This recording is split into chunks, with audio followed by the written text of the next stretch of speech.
Gotham Season 4, Episode 6, Hog Day Afternoon. This I thought was a pretty cool episode. I actually really liked basically the cop story with Professor Pig, a lesser known villain for sure from the Batman universe. The only reason that I think I even know about him is from the old show Beware the Batman. And it was pretty cool. I thought he was definitely entertaining in this. Much creepier than in, that was a Cartoon Network cartoon, so, it couldn't do all the crazy stuff with the actual pig head stuff. But it was cool. I was like, I like this. He normally has a little sidekick, is like Professor Pig and Mr. Toad, I believe. And in this, he was kind of going solo. I am curious if they'll kind of bring in a bit of a sidekick in the next episode. I kind of doubt it. I think they're doing just fine with Pig himself.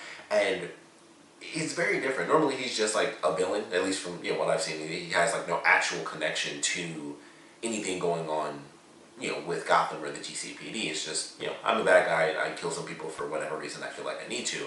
But in this case, I thought it was actually really cool. Like, he's this super, like, the darkest version of a vigilante, where he's taking out all these cops who are on Penguin's payroll to kind of send this message that I want my city to be protected, not, kind of seen in weird little ways or taken care of when it's convenient or when someone's not paid to do it, in that sense. And I thought that was cool. And of course, they hint at the little reveal where Gordon's like, why are you doing this? Like, you don't have a reason. It's like, my reason is like one of the best there is. Or he says something close to that. And I would have to assume it's a family dying sort of deal. That's always what it is. Somebody died.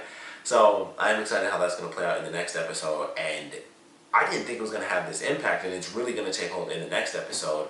But they're going throughout the episode, and it's Bullock and Jim teaming up, and it's like, he's taking down all these dirty cops, and the first cop was like the bagman, or, Candyman as he called him. He's like, that's the rumor, and it's like, And so he's going through the whole episode, and it's like, oh, well, this must be the person because I heard this rumor, or, this happens to be this person just because. And of course, it finally comes down to it when Jim and Bullock are actually captured. Pig is the one, and that's where it's like officially revealed, where it's like he's only, doing this because he's killing off bad cops. He's like, basically, I have to kill your friend. But I think the reason he didn't do it was, like Bullock says, he sort of did it to kind of send a message in a sense. And I feel like he did it more to send the message to Jim, like, check it out, even your best friend, like, they were, together the whole episode. And Bullock's like, we can't tell anybody what's going on. We have to keep it hidden because we don't know who is a dirty cop and, stuff like that. And then it comes down to it, and Jim realizes that Penguin was on the payroll, or Bullock was on Penguin's payroll as well. And, he kind of lost faith in his buddy. And I was like, oh man, that's an interesting moment, and it was interesting because it was like, I'm kind of surprised, but at the same time I'm not, because it's Bullock. So it's like, it kind of just makes perfect sense. But, and he even says, like, I'm not doing anything I wouldn't have done otherwise. It just happened to be, like, he's in a really tough spot, so he needed the money. And it was very interesting. I was like, I didn't really expect it to have this sort of emotional ending to it between these two guys who are, always together, but they're definitely on different sides of that coin of, being police officers. So this time I think it really came to a head. Like, I thought it came to a head before when Bullock was like, I'm not going to go with you to Arkham Asylum. Like, I got to stick with them because otherwise we'll lose control. I thought that was when it came to a head. And then it was like, no, the next episode, based on the promo at least, that's when it's going to come to a head between these two. So I'm definitely looking forward to how that's going to work.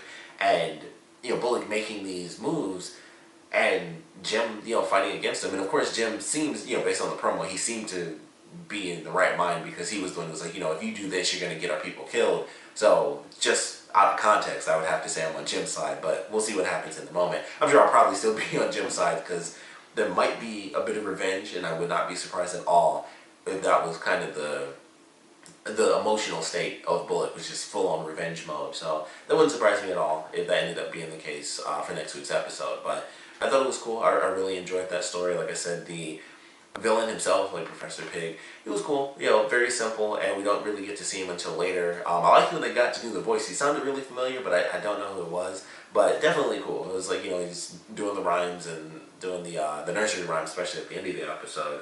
But I was like, okay, he's definitely a weird villain, definitely a dark villain with the pigs' heads and stuff. And the guy who was in the chair that blew up, that was a crazy scene. I never would have expected that explosion would have been because Jim pulled a pig head off of a guy, and the string went through his body to a grenade that was still like sticking. It was basically like half sticking out of his stomach, and the pin pops up. I was like, wow, that was actually a really dark death for that character.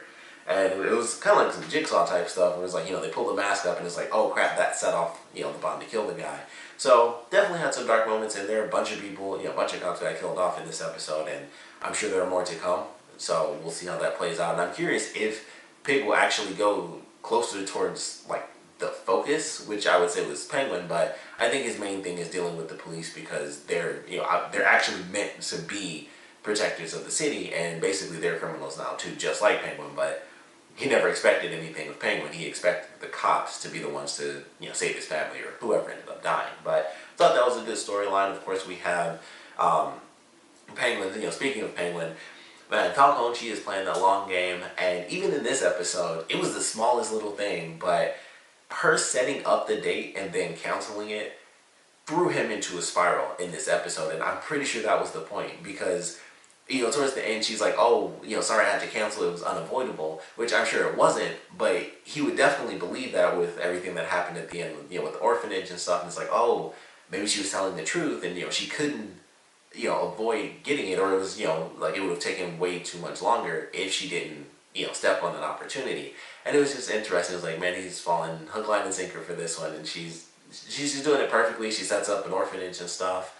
And that was just a cool little moment. All the kids run up to her and stuff. They're all like, they're just flooding out as if school just let out, and then like running up to her, and she picks the kid up, and it's just like, what in the world is going on? Like, Penguin has no idea, and we'll see what happens there. He's definitely getting played, so she's just getting better and better at it. So I don't know when she's gonna like just pull the rug from out under him, but it should be pretty interesting. Random thing that I noticed, one of the kids, it was like the boy who was like directly to the left of Falcone. That kid looked right at the camera. They cut like just a little bit too late, but I saw him look right at the camera, and I was like, oh, they should have cut like just a tiniest little bit. Like, it would have been legitimately like a second, maybe even half a second. And if they cut it before that, I was like, I never would have seen it. But I don't know, they chose to keep that extra second in there, so I don't know. But I thought that was really funny. I was like, I definitely just saw that kid look directly at the camera. And he was the only one too. It was like all the other kids were looking where they're supposed to, and he was.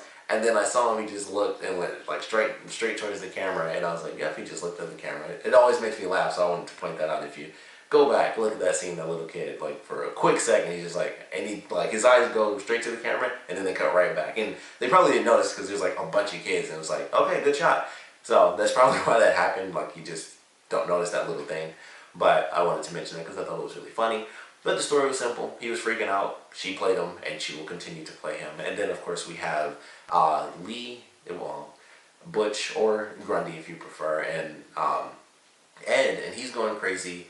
Lee, we find out, is deciding to stay within the city because of the Tetch virus. And I thought that was pretty cool. It's like, it was basically like her insane amount of guilt, and she felt like she had to make it up to these people. So her working at this fight club allows her to make a little bit of money at a time so that she can run this clinic, buy drugs for people, and get antibiotics, stuff like that, so they can actually live their lives and kind of rebuild from the Tetch virus, making everybody go insane.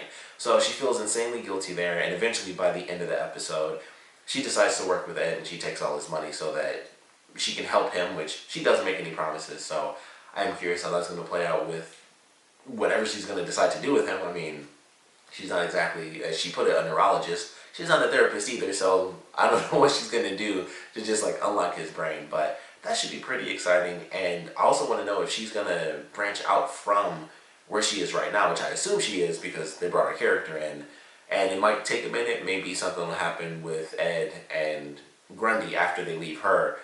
Some things will be found out. It's like, oh, hey, they'll run into Jim or whatever. And it's like, hey, Lee is in this place, so maybe you should go see her, just to like mess with him. Maybe that'll be a part of what Ed does to kind of get back in the groove of things. Because in this episode, it was really funny when he was like, I know you have this clinic, and it was like, if you don't help me, I'll do something to that clinic, which really made me laugh. And I thought for a second that he actually figured something out, and he was the one that took the antibiotics at the end when she was looking through. And then it was just, no, she's just running out of drugs because she's helping a ton of people and she doesn't have a ton of money.